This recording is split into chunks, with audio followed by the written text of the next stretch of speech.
Welcome to the Lighthouse Podcast, a resource created by Lighthouse Family Retreat to strengthen families living through childhood cancer.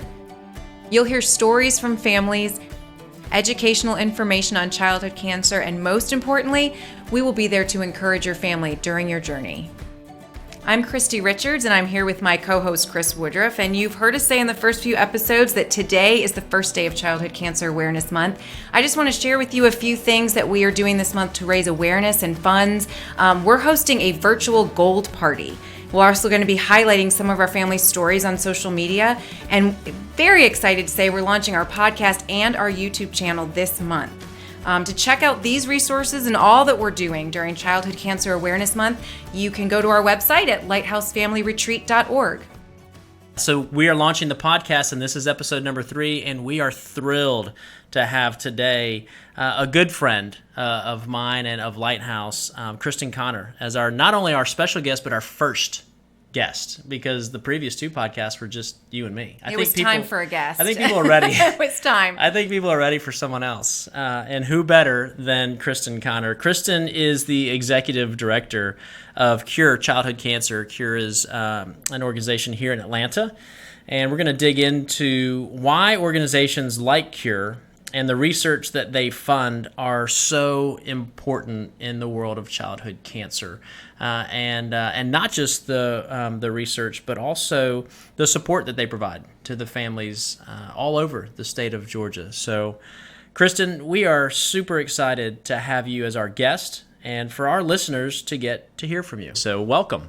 Thank you, and thank you for having me. Oh gosh, absolutely. It was an easy yes when we were thinking who would be a great person to bring on, especially talking about Childhood Cancer Awareness Month and all the different things that you guys are involved in. So for our listeners, I know a little bit about you, Christy knows a little bit about you, but for our listeners, if you could do just a little bit of a favor and tell us a little bit about you, and then also a little bit about Cure, and then kind of how the two kind of came together, right? Sure. Well, I am a lawyer by training and trade. I went to law school and worked for a law firm here in Atlanta for about 10 years. The last couple of years of that, my second child was born, and he was actually born with a tumor on his spine that was detected by ultrasound when I was 33 weeks pregnant. So he was diagnosed with neuroblastoma at a month old, and that started our journey with childhood cancer as a family. It was about a 2-year journey, which was long enough for me to really meet and get to know many families struggling with this disease and just see things that I could not have imagined. Kids going through treatment, going through bone marrow transplant, and I was really affected by that, really affected by what I saw kids going through. And my son was declared cancer-free in November of 2003, and he is now almost 19 years old, doing great, getting ready to go to college, which I can't believe. But you know, when we got to the other side of his own personal, struggles and challenges, and I just felt very compelled to be a part of an effort to make things better for kids with cancer. And of course, didn't know what to do, and started off doing some legal work for, actually it was Cure Childhood Cancer. The organization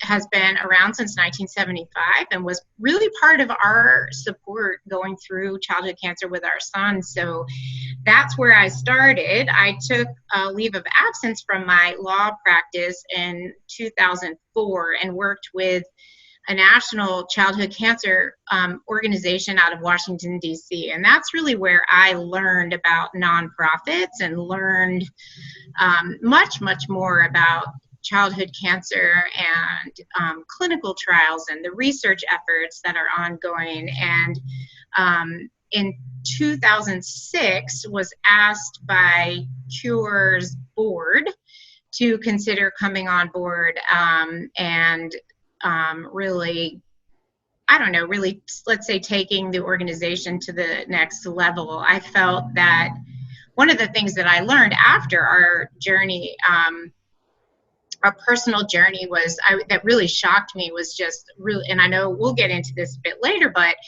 it's how little is being done kind of on a national level to fight this. And it just seemed so just wrong to me. And so I think I just became really bothered by the fact that this problem exists, and it's such a big problem, I think much more so than you realize, until it, it strikes you, and that we're just doing so little. And so when I was approached by Cure, I think that I felt like I needed personally to be a little bit closer to the families and the kids who were fighting this disease than I was, when I was working for the national organization. And this organization really gave me the opportunity to stay close to those, to a lot of families, really fighting the fight. And also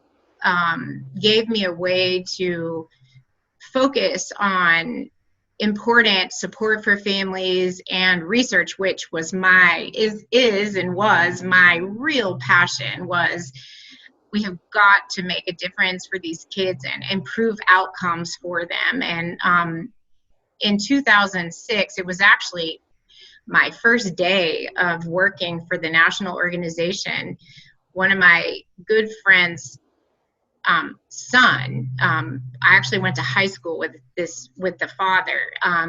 So we were old friends, and his son had been fighting Ewing sarcoma, and he died on my first day of work. And watching that happen and sort of come about affected me so profoundly. And that's where I just thought, I can't just keep doing what I'm doing every day and just hoping that things will get better. Like, I just have to do what I can. And that is my journey to Cure. When you think about, Cure, for those that don't know, Cure is an amazing organization, and you're going to get to hear a little bit more about it from Kristen as we keep talking. There's several different things that we do that Cure does, right? On the research side, and then also on the family side. We'll get to the family side in a minute, but talk for a minute about just the research side and why is it so important to have organizations like Cure when it comes to the research side of things? Yeah, well, let me share with you a little story about how I realized the need for this research support. So when Brandon, my son, his name's Brandon, when he got to the other side of childhood cancer and was declared cancer-free, there was some media interest in his sharing his story, and we got contacted by Good Housekeeping magazine that wanted to do a story, write his story. And I'm pretty sure it was because he was like 2 years old and really cute, and it was kind of an uplifting, happy story. And I said, well, the only way that we really want to do this is if there's a purpose to it, right? Beyond just telling his story. Like, I want a call out box, like, imagine the blue box at the end of the article that says, to help, do this, go here. And they said, okay, we'll do it, but what do you want? Like, where do you want people to go? And I was like, I don't know yet, but like, I'll get back to you. So that started my whole, that's where it all started for me. I started looking in the obvious places, like the big national cancer organizations. And I was like, where's the childhood cancer department? Like, and that was really when I realized, wait, there is not one. And I couldn't believe it. I just couldn't believe it. And so I started talking to leaders of some of the national organizations. We've got some of those headquartered in Atlanta, so it was easy for me to get in front of them and say, why not? Just tell me why. Like, I just want to understand it. Why do you not do much here? Because you could. And so And they shared with me that, essentially we can't be all things to all people. We've got to focus. And, there just aren't a lot of kids who get cancer when you look at the overall cancer population. So let's say there are hundreds of thousands of people who get cancer every year, and that can be ages 30 to 100, but it is generally an older person's disease. So, when you look at that population versus, a much, much, much smaller number of kids, the money follows the numbers. Right. So we're going to focus our efforts on the cancers which affects the most people. And, and I got it, like the business, right, mind got that, but then, I thought, well, wait, you can't look at children with adults who are 70, 80, 60 years old. Like, you just can't. So you have to look at kids as a group, a subset of our population, and say, what are the issues that affect kids the most? What are the most threatening issues, right? And cancer is way up there. Like, it is the second leading cause of death in children, only behind accidents. And my conversation was, we legislate to protect kids from being in accidents. We require seatbelts, we require car seats, there are all these safety products, right, that you can buy to protect your kids, your little ones, and from sticking their fingers in outlets. Like, how can we not be protecting our kids from cancer, like death by cancer, due to cancer? And so you have to just look at them as their own subset. And I felt like, so I understand it, but it's just not, I just look at it a different way. And I think that we need to, as a nation. And, so research is the only way that we're going to, advance treatments and improve outcomes for these kids. But yet the money is just not there. And I think, it follows the numbers, whether that's a federal, National Cancer Institute research budget, or it's big pharmaceutical companies.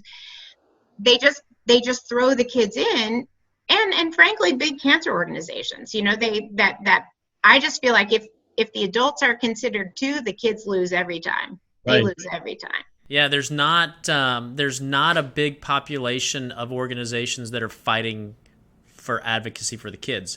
They're at the larger scale level, like the American Cancer Society, things of that sort, and they're doing their thing at that level, but they're not focusing on and really fighting for those kids. And that's such an important, because like you said, it's the number one leading cause of death by disease in kids, right? It's second behind the accidents, but it's the number one death by disease in kids. What are some other of the key stats that people may not know when it comes to childhood cancer? Yeah, well, I mean, I think for me, the most compelling statistics or information, because I hate statistics, they just sound cold, but we have to consider the fact that incidents of childhood cancer are on the rise and have been for the last 30 years. Every single year, there are more kids diagnosed with cancer. And, that's a real statistic. But I think, we see it even anecdotally, right? It's like, you feel like every school has either a child going through treatment, a survivor or a sibling of either a survivor or a child who's died. And that just wasn't the way. I mean, it wasn't that way, 20 years ago. And so, that's just sort of anecdotal, but the data is there that these cases are on the rise. And so I think, how can we have a disease that is increasing, in incidence and is a very, life-threatening disease, number one cause of death by disease, and not be doing something about it? So to me, those are really, really huge, statistics, I guess. The other thing is, it's really kind of appalling to think that in the last, 30 years, there have only been 4 drugs that have been approved by the FDA for use in children first. So what that means is there are hundreds and hundreds and hundreds of drugs that are approved for treatment of adults for cancer and other diseases, and hundreds and hundreds of them, but only 4 that have been approved in 30 years for children. Okay, so what that means is that all these doctors, they're basically having to look at all the drugs that have been approved for adults for whatever and see if they might work in children with cancer. That is absurd. That is ridiculous. We need to have drugs that are designed as a result of research into a child's cancer, designed for that cancer, to treat that cancer, not how can we make this round, or square peg fit into a round hole. And that's what they're left to do. Especially with all the advances that we've had in science, all of there's so many different drug companies now. It's not that there's a lack of resources, right? It's just the direction of those resources. It's not that there's a lack of funding on the overall. It's just the direction of those funds, right? You can put your business hat on and understand from the standpoint of a pharmaceutical company that is really there. I mean, they're there for profit, to make profit. They're for-profit companies. They're going to look at where can we earn the most profit, and it isn't going to be for a drug that's treating neuroblastoma, which has 600 diagnoses a year. They're going to look at something where the market for their drug is much, much bigger than that. So that is the reality, that we deal with when, in this world of childhood cancer. That is our biggest challenge. But that's why Cure is so important, because somebody needs to be fighting that fight, right? Somebody needs to be advocating for these families and for these kids. And so that's what I think makes what you guys are doing such a huge and important organization for childhood cancer. Well, of course, I agree with you. And it's, I think somebody's got to do it. And I think it's interesting. When I think back, I've been at Cure now for 14 and a half years. And when I think back to that time, when their board approached me and said, will you do this? I'll be honest. My thought was, no, I don't want to do that. Like, I want to cure this disease, like nationally, like everywhere. And but I don't have the ability to do that. And I thought, you know what? No, you do what you can do where you can do it, right? And so, Cure isn't going to do it alone. But I think that what we know is that we all have to take our piece of the puzzle, and we have to pour into our piece of the puzzle and do what we can do where we can do it. Yeah. And so I'm really proud of what we're funding and just the results. I think one of the things that I learned early on in this is that, when you think of research, you think of millions and millions and millions of dollars. Like, to move the needle, it takes so much money, right? And so it feels like an impossible challenge. And what I've realized is that it actually doesn't take millions and millions and millions of dollars to move the needle.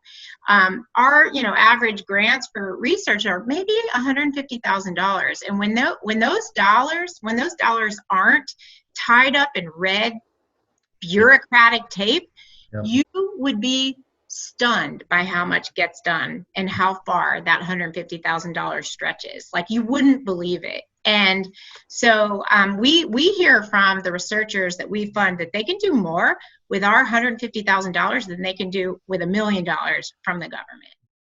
Research obviously being a significant portion of what you do and possibly the most important, but you guys do a lot of stuff locally for families. Like you said, part of the reason you wanted a job here is to get closer to the families and the kids. And my family has been benefited greatly by stuff that you guys do. Tell us a little bit of some other things you do here in Atlanta or in Georgia that support families aside from the research part. Sure. Well, we do, I think the way that I think about our patient and family services is much like Lighthouse. We want to come around families and I think of it as a big hug, right? And you come around the team that's really caring for these kids in a clinical way, the nurses, the doctors, and we just kind of want to hug and embrace them. And it is because patient family services is so personal. Like, I think we feel like we can do it best when we're on the ground, and that's why we do focus a lot of our patient family services and on families where, where we are, which is the state of Georgia. We do provide assistance outside of Georgia. Last year we provided financial assistance to families in 20 states. So that is something that we try to do when we can. Financial assistance is a huge part of our support. It's probably our most significant patient family service program. We work really closely with the social workers, and they will submit to us requests for financial assistance. And I think last year, when the pandemic hit, we really saw there was a little bit of a delay, but we saw the needs really increase. And I think we at the end of our year, which was the end of June, had provided probably $300,000 in family support. And so that is a big part of what we do. We also provide professional counseling for the patient, but also for the parents and the siblings and the immediate family. And they're able to use those sessions any way they want. So it could be marriage counseling. It could be a sibling who's, acting out. We have play therapists who, will work with the kids. And one of the silver linings of this pandemic is that it's really forced our counseling partners to be very progressive with their telemental health. So doing what we're doing with our families. And so we have seen a dramatic increase in use of our counseling program because it's so available, now by video. So that's a big thing. We do meals. We serve meals 3 days a week in the hospitals here in Atlanta and Savannah. Usually we're in there with staff and volunteers, and we serve and we love on the families while we're there. But of course, with the pandemic, we're providing boxed meals and not able to do that personal support as we like to. We also have a really strong bereavement care program. So we really try to cover the whole journey, like from diagnosis with what we call our early outreach program through the end and beyond. I think that what we like to say is that we're here, like, as long as families want us to be here for them. The first person I met, I shared with Kristen last week, first person I met after we were diagnosed, we were inpatient, was a Cure volunteer. And no one had really talked to us on the hall yet. We were very new. I think everyone was waiting to see like what our position was. And she came up, and you guys are famous for your Cure bags. They give you this Cure bag, and it has a bunch of goodies in it, but that was my bag. That was our go bag. That was our hospital bag. And I still have it. It still has, it still has like his port cream, I think, and some press and seal in it, and our Uno deck of cards, and probably a few notebooks with notes, because that was my like security blanket. That's what we took everywhere. And I know exactly where it is in the house. For a long time, it was still in the laundry room until my husband pointed out, I think it's time. It's okay. But it's just, that was the only meals I ever ate in the hospital, I think, were ones that you guys brought, because I didn't want to leave them and I didn't want to leave the room. And it seemed like just too hard to go get lunch. But that kind of stuff really sticks with you. The fact that 11 years later, I remember that woman meeting me in the family lounge, and she had such an air of like confidence and like encouragement, like, okay, so here's what we're doing, and we're going to be right here with you. And it really made an impression on me that I still remember. Oh, thanks for sharing that. That means a lot. It really does. That's what we try to do. Yeah. Well, it's working. Kristen, so let's say there's a family listening right now. They're in Georgia, somewhere in Georgia, and they have a child with cancer, but they're not familiar with Cure. There's probably not a lot of them, but if they are, how do they get in touch with you? What's the best way to connect with you? The easiest way is just to go to our website, curechildhoodcancer.org, and if you're it's very easy, I think, the navigation, and you can find your way, and you can submit your information, and then we'll reach out to you. our staff is all on our website too, and you can email any one of us, and we'll immediately respond. And there's also Facebook. I mean, we're on Facebook and Instagram and all that, and we respond. And so any number of ways to connect with us, and we're here. I mean, we're just here to help. Perfect. Hey, what about, and this one, I don't think we prepared you for this question, but if there's a family, they're not in Georgia, right? You're really right now focused on Georgia. Are there any kind of advice you could give them to try to find someone similar to a Cure, maybe in their area? Is there a network somewhere online or something that they could look up? Are you familiar with anything? Yeah, I mean, I would say the first place to go is your social worker and find out if there are organizations in your community supporting families. And, I think, Chris, you shared with me earlier, I mean, we are lucky here in Georgia. There are a lot of resources, and I know that that's not the case in many cities and states around the country. And it's why we don't totally limit our support to Georgia. I mean, I feel like we do best what we do when we're present with you, but that doesn't mean we can't help. So I would encourage people to reach out to me, Kristen, Kristin, at curechildhoodcancer.org. And, let's say obviously we can't serve meals to someone that's in Arizona, but we can support you. We can help, we can talk, many of the folks on our staff are parents like me, like you, Christy, who have lived this. And I think, who do you want to talk to when your child is going through cancer? You want to talk to someone else who's been there and is on the other side of it and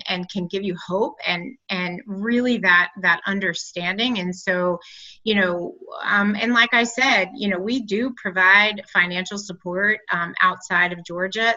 I'm going to be completely honest, this year with COVID is worrisome. The fundraising is very much affected, and so it is going to limit what we can do this year. And I hate that. Like, it really makes me sad. Yeah. But I would just encourage people to, check with your social worker or your nurses. They know, right. Find out if there's something in your community. And then, we're here and you guys are here, and there are organizations out there that are beyond your borders that will really try to help you.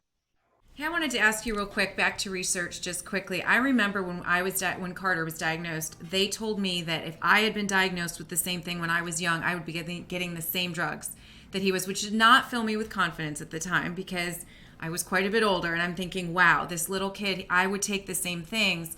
So with regards to research, I know you have to pick and choose because there's so much in this world that we're in to research with childhood cancer. What are some of the things you're working on or that you are funding now that we can talk about a little bit? Yeah, well, you're right. You do have to pick and choose. And I think that what we've tried to do is be very strategic with our funding, knowing that we have limited resources. And so we have goals for the research as we receive requests for funding. Our goals are, is it likely to get to a child, so to the bedside, within 5 years? And so that really early research, it's important and it needs to be done, but it's not where we're going to put our money. We want to get things to the child, to clinical trials. And so we really focus on that, what's called translational space, where that preliminary work has been done, and now it's the data that the doctors and scientists need to get it to the bedside in a trial. And then we also fund these trials. And so the other place where we tend to focus or give priority to funding is so if there's an 80% overall 5-year survival rate, and I'll never call it a cure rate because it isn't a cure rate, and that statistic is so misleading. But that aside, that's another hour-long podcast.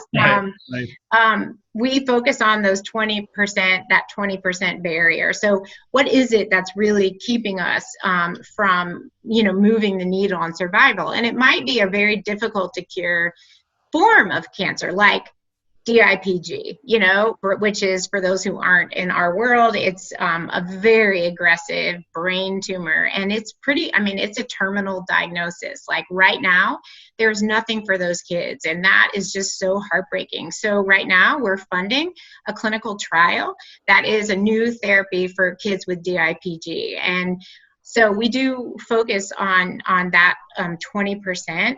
Our biggest priority right now in terms of research is what we call our precision medicine initiative.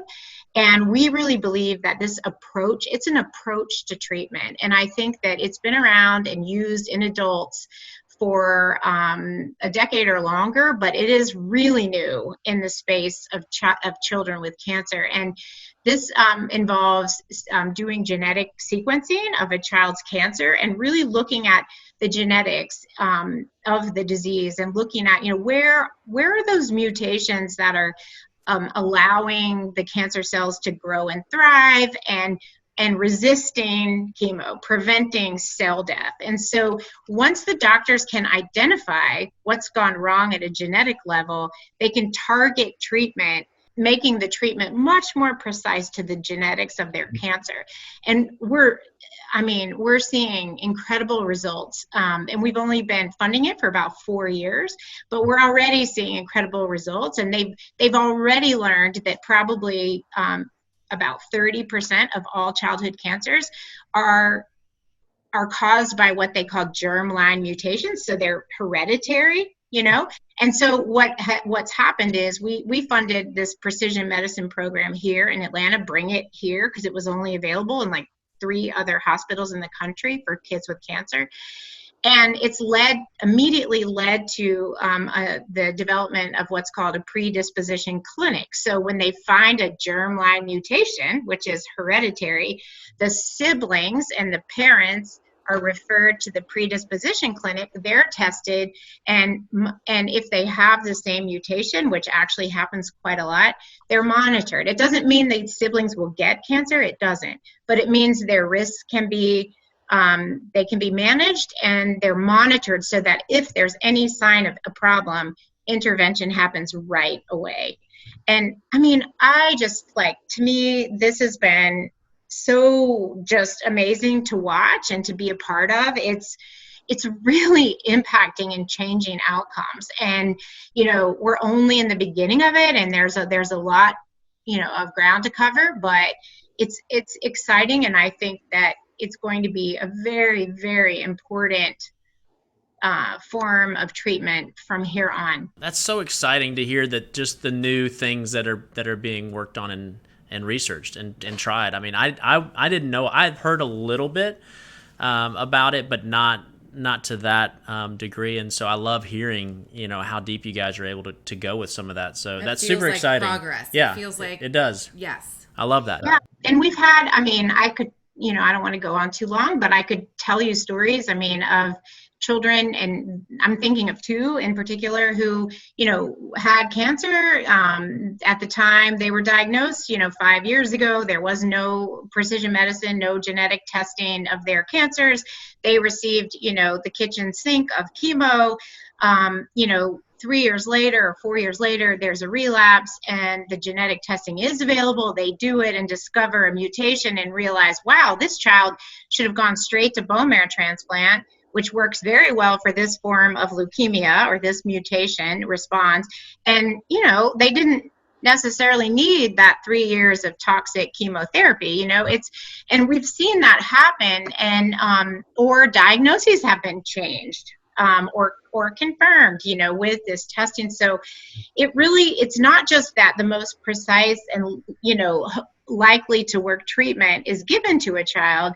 It's also about making sure kids aren't getting treatment that isn't likely to work, but is very harmful to their bodies. Man, that's great news. So, Kristen, you mentioned the blue box at the end of the article, the action items. What is it for? What can people do to help? If somebody's listening to this and they just were unaware of all the things, I mean, we're in this world, so we're very aware, but if someone's listening, how can they help? Well, I mean, I hate to say this, but right now in the time of COVID, the thing you could really do the most is give to your you know, and I think the organizations, these nonprofits, all of us are being called upon to help more and more. Families need us more, and we have fewer resources. And help your nonprofits, you know, really survive this time of COVID and limited fundraising.